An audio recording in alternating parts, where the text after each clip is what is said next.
नमस्कार दोस्तों, सभी का स्वागत है। आज हम 67वीं बीपीएससी जो 14 दिन बचे हैं उसके बारे में कुछ बात करेंगे। क्या इम्पोर्टेंट है, हमें क्या करना है। तो इसके लिए हम ट्रेंड एनालिसिस करेंगे। हमने 64वीं, 65वीं, 66वीं और 63वीं बीपीएससी में विभिन्न विषयों से आए प्रश्नों को हमने लिया है। तो चलिए देखते हैं। हम सबसे पहले इतिहास के बारे में बात करते हैं। इतिहास बहुत ही इम्पोर्टेंट है, टॉपिक है। इस पर मैंने देखा कि 66वीं बीपीएससी 65वीं में दोनों में 25 और 26 क्वेश्चन पूछे जा रहे हैं। 64वीं में और 63वीं में इसका वेटेज काफ़ी ज़्यादा था। आप ही देख रहे हैं 30 क्वेश्चन पूछे गए हैं। तो इतिहास को सबसे प्रायोरिटी पे रखना है, हमें बहुत ही इम्पोर्टेंट है। इतिहास के लिए आप सबसे ज़्यादा, मैंने स्रोत के बारे में भी बात करूँगा। मैं स्रोत के बारे में देख रहा हूँ। तो इतिहास अब 14 दिन ही बचे हैं, तो आप ज़्यादातर इसमें कुछ नया नहीं पढ़ने की कोशिश करेंगे। आप इसको लूसेंट जो भी आप पढ़ रखा है अपने, लूसेंट या अन्य जो भी स्रोत हैं, उसका सिर्फ रिवीजन पे ज़्यादा जोर देना आपको। क्योंकि बहुत बार ऐसा होता है ना कि हमें जो आता है हम वो भी क्वेश्चन वहाँ पे गलत कराते हैं। तो लूसेंट में आपको ज़्यादातर रिवीजन ही देना है और आप जितना हो सके प्रीवियस ईयर क्वेश्चंस को बार बार पढ़ें। अभी 14 दिन बचा है, काफ़ी समय है और इसको काफ़ी उत्पादक बनाना है हमको। हम दूसरा सबसे इम्पोर्टेंट टॉपिक्स को देखते हैं। तो हमें मिला है जनरल साइंस। जनरल साइंस में मैंने 66वीं बीपीएससी में 33 क्वेश्चन मैंने पाया और 65वीं में मैंने देखा 30 क्वेश्चन, 64वीं में 20 क्वेश्चन, 63वीं में 20 क्वेश्चन। इसका मतलब है कि इतिहास के बाद या इतिहास से ज़्यादा वेटेज जनरल साइंस में ही रहता है। जनरल साइंस को देखते हैं तो इसमें 3 मुख्यतः विषय हैं, बायोलॉजी, फिजिक्स है और केमिस्ट्री है, जिसमें से बायोलॉजी का वेटेज सबसे ज़्यादा है। अब चलिए इसके स्रोत के बारे में बात करते हैं। तो स्रोत में आपको लूसेंट से आपको मैक्सिमम रिवीजन पे जोर देना है। और यदि आपने खान सर का वीडियो या उनका मटेरियल रखा है या उसे पढ़ रखा है तो उस पर आपको रिवीजन करना है, रिवीजन पे ज़्यादा जोर देना है दोस्तों। फिर मैं तीसरा सबसे ज़्यादा वेटेज वाले टॉपिक्स की बात करूँगा। तो यह है बिहार स्पेशल। बिहार स्पेशल में आप जानते हैं इतिहास, भूगोल, उसकी जनसंख्या, करंट अफेयर्स सब आते हैं। तो उसमें मैंने देखा कि 66वीं बीपीएससी में 26 क्वेश्चंस आए हैं, 65वीं में 26 आए हैं और 64वीं में 21 क्वेश्चन आए हैं और 63वीं में मैंने देखा 24 क्वेश्चन आए हैं। बिहार राज्य विशेष पर हम बहुत ज़्यादा फोकस हमको करना ही चाहिए, इसको इग्नोर नहीं किया जा सकता। और इसके लिए मैंने देखा कि अब 14 दिन ही बचे हैं, तो अब जितने भी मोटी बुक्स थे यदि उनके आपने नोट्स बना रखे हैं तो आप उस नोट्स को रिवीजन करें। और वरना घटना चक्र की जो पुस्तक आई है, बहुत पतली बुक है, 40 से 50 रुपये मिलती है, उसको आप बार बार रिवीजन करें, कम से कम 10 बार रिवीजन करके ही जाएं पेपर में। और एकदम लेटेस्ट वाला लीजिएगा जिसमें आपको इकोनॉमिक सर्वे और बजट एकदम लेटेस्ट मिलेगा, ठीक है। फिर हम चौथी इंपॉर्टेंस टॉपिक्स की बात करें तो वह है करंट अफेयर्स, जिसमें बिहार, राष्ट्रीय और अंतर्राष्ट्रीय करंट अफेयर्स शामिल होता है। इसका वेटेज सबसे ज़्यादा हो रहा है। हम देखते हैं कि 63 से 64 में बढ़ा है और फिर 59, फिर उसके बाद 64वीं बीपीएससी से 65वीं बीपीएससी में इसकी संख्या थोड़ी सी घटी थी, लेकिन 66वीं बीपीएससी में अचानक इतना ज़्यादा बढ़ गया। तो इसको हम बहुत ज़्यादा प्रायोरिटी पर ही रखेंगे। और इसके लिए स्रोत की बात मैं करता हूँ दोस्तों, मैं एकदम ट्रूथफुल आपके लिए विश्वसनीय बात करता हूँ, क्योंकि मैं भी इसमें बीपीएससी दे रहा हूँ 67वीं, और मैं आपको एकदम छोटे भाई की तरह ही सलाह दूंगा। इसके लिए आपको इसके लिए क्या करना है, आपको यूट्यूब पे ISPCS फैक्ट्री नाम का यूट्यूब चैनल है, उसको सर्च करना है और 15 से 20 मिनट के वीडियो बने हैं, 30 वीडियो सर ने बनाए हैं। सर मुझे भी नहीं जानते, मैं भी सर को नहीं जानता, बट मुझे बहुत अच्छा लगा और वह काफ़ी फ़ायदेमंद है। उसका आपका इनपुट आउट रेशियो ज़्यादा है, आप कम समय देंगे और आपको आउटपुट ज़्यादा मिलेगा, इसलिए मैं इसको आपके लिए सजेस्ट करता हूँ। और उसको करने के बाद आप बस स्पीडी या एडुटेरिया की कोई भी जो एनुअल वाली आती है, किसी में से एक को आपको फॉलो करना है। तो इन दोनों को आप कर लेंगे तो आपका इसमें से कुछ नहीं छूटने वाला है, मैक्सिमम कवर हो जाएगा। पांचवा इंपॉर्टेंट टॉपिक्स की बात करें तो भूगोल है, जिसमें से भारतीय और विश्व भूगोल है। तो मैंने इसका करंट एनालिसिस देखा, पीछे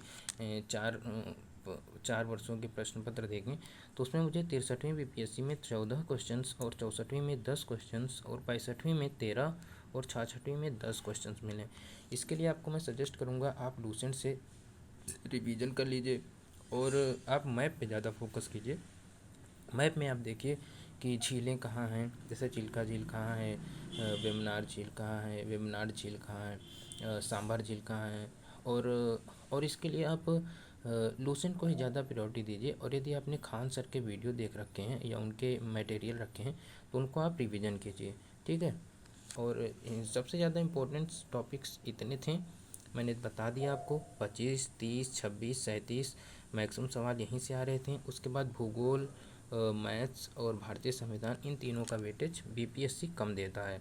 देखिए भूगोल में 10 क्वेश्चन पूछा था, फिर उसके बाद 13, 10, 14, मतलब कि एवरेज 12 ही क्वेश्चन आते हैं। तो आप इस पर फोकस करेंगे, ऐसा नहीं कि नहीं करेंगे, क्योंकि इसको छोड़ के आप सिलेक्शन नहीं ले सकते हैं। लेकिन आप इस जो 14 दिन बचे हैं उनमें आपको इन चारों पर ज़्यादा फोकस देना, इन चारों पर, ठीक है। फिर बात करते हैं मैथ की।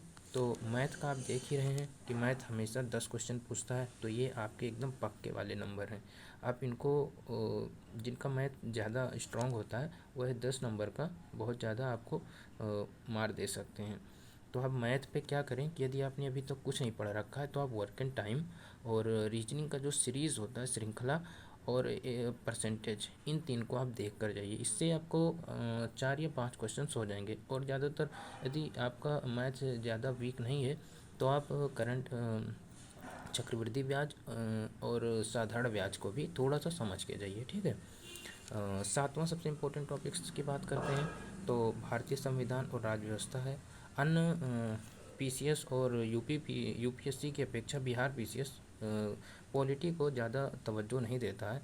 अब उसका क्या रीज़न है, I can't say anything, but 63वीं में मैंने देखा कि 12 क्वेश्चंस, और 64वीं में 12 क्वेश्चंस, 65वीं में 8 क्वेश्चंस और 66वीं में 6 क्वेश्चंस, मतलब कि इसका वेटेज धीरे धीरे घट ही रहा है।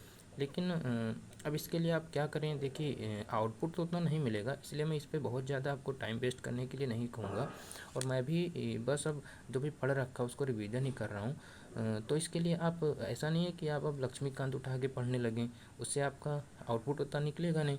तो आप लूसेंट उठाइए और मेन आर्टिकल्स, संविधान संशोधन और जो इम्पोर्टेंट्स कमेटी बनी हैं उनके अध्यक्ष और उनका कमेटी का जो कार्यकाल था उसको आपको रटना है। देखिए रटने पे मैं इसलिए जोर दे रहा हूँ कि बीपीएससी बहुत ज़्यादा फैक्चुअल नॉलेज चेक करती है, तो इसीलिए आपको इसमें रटना पड़ेगा। यूपीएससी के विपरीत ही है ये। और सबसे लास्ट में बात करूँगा अर्थव्यवस्था, इकोनॉमी की। तो इसमें मैंने देखा कि पहले इसमें 12 क्वेश्चन पूछे गए थे 63वीं बीपीएससी में, फिर 18 क्वेश्चन पूछे गए, 10 पूछे गए और अब 7 पूछे जा रहे हैं। तो इसका एवरेज आप 10 मान के चलिए। तो अर्थव्यवस्था में आपको क्या करना मैं बता दे रहा हूँ। देखिए लूसेंट में जाइए और 5 ईयर प्लान जो है, पंचवर्षीय योजना, कब से स्टार्ट हुआ और इसके जो पहले पंचवर्षीय योजना किस मॉडल पर आधारित थी, द्वितीय किस मॉडल पर आधारित थी, तृतीय कब मॉडल पर आधारित था, और पंचवर्षीय योजना जो स्टार्ट हुआ उसका कार्यकाल और उसके अध्यक्ष इत्यादि पर जो फैक्ट होते हैं उसको आप, उसी को आप बहुत ज़्यादा फोकस करिए।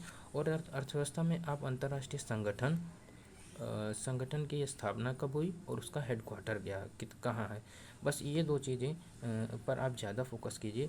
और यदि आपने लूसेंट से पढ़ रखा है तो आपका ये में भी कुछ क्वेश्चंस में छूटने वाले नहीं हैं, ठीक है। तो दोस्तों मैं आपके लिए इतना सारा ट्रेंड एनालिसिस करके आपके लिए वीडियो बनाया और ये मेरे लिए भी हेल्पफुल था क्योंकि मुझे तो ये करना ही था। मैंने सोचा कि आप लोग के लिए भी शेयर कर दूं। और ठीक है, तो क्या करना है कि बस आपको इस 14 दिन को बहुत ज़्यादा अच्छे से मेहनत करना है, 14 दिन को बहुत ज़्यादा फर्टाइल बनाना है।